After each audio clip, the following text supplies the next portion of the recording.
काजल, आज होली है, किससे खेलेगी होली और किससे लगवाएगी रंग? मैं खेलूंगी होली और नहीं लगवाना मुझे जेल में। मैं तो बस लेट पीस खाऊंगी, खपड़ा। तो फिर तू घर जा, मेरे दोस्त आ रहे हैं। अरे छोड़ कमीने, छोड़ कुत्ते, सबको मैं दांत काट लूंगी सालों।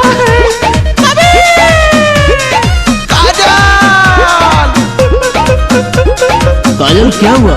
तेरा ये हाल किसने किया? सुनो जानू तेरे जालिम है यार, बन गए हैं होली में हथियार।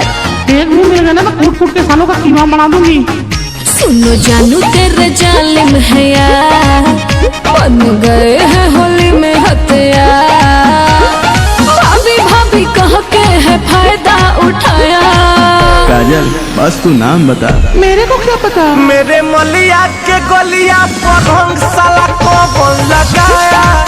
मेरे मलिया के गलिया पे रंग साला कौन लगाया?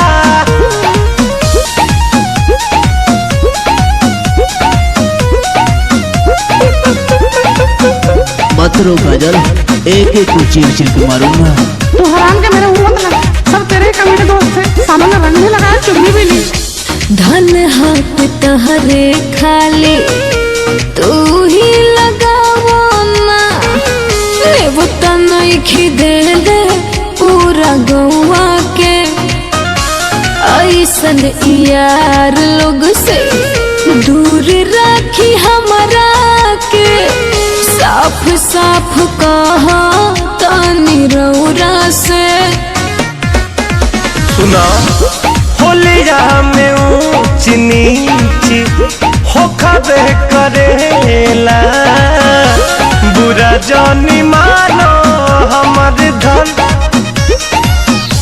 फगुआ के मतलब इहे नु होला, अतना खराब नागी हो बसन। पाला किया बॉडी मुझे छछनाया।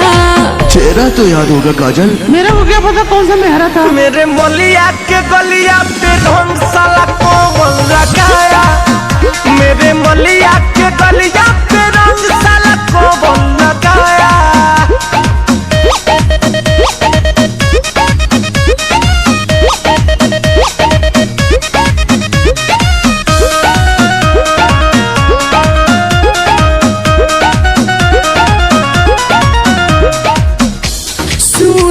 रितेश रंगवा आशीष अखिलेश के, चाहता कैले बायलर जी हो।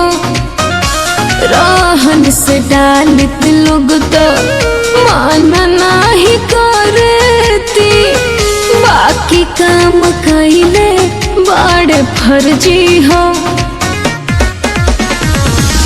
जानता नियो ना हन के संगी बहने पढ़ले, नाने पढ़ के हुए बदमाश हो।